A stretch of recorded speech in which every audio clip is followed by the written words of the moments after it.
0.7 olib qolamiz. Xudo xolisa ponni elektrooborotga beramiz full variantda mana xudo xolisa. Mashinamizni olib kirib oldik xudo xolisa. Evakuatorda tushirib olgan edik, ustini yopib qo'ygan edik. Xudo xolisa o'sha ishlarni boshlaymiz. Videolarni kuzatib boringlar, bitayotgan holatlarni ham qo'yib boramiz. Bu mashina ponni 0 dan full variantda yetib oldik. Mana do'kondan olib chiqdik zapchastlar. Mana shuni hammasini qo'yamiz siz mashinangizga. Mana simlarimiz tayyor bo'lyapti mana. Ketganni alishtirib, o'zini zavod holatida olib qolamiz.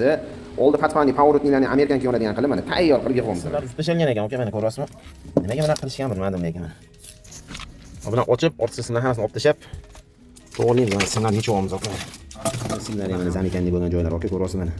Ponni zamikandek bo'lyapti. Mana ketgan holatlar simlar mana. Boyagi yechib olgan holatimizda bilan hozirgi holatini ko'rishingiz mumkin mana.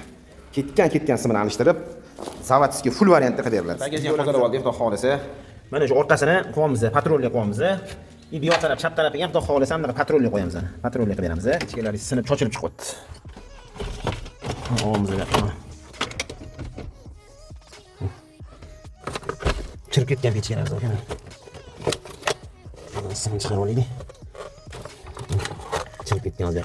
Ichini yig'ib, mana shu yoq taraflarni yig'ib, ichida bo'lyapti xudo xolisa. Endi pastdan akkuratni qilib joy-joyiga qo'ysak, xudo xolisa ichida bo'lyapti.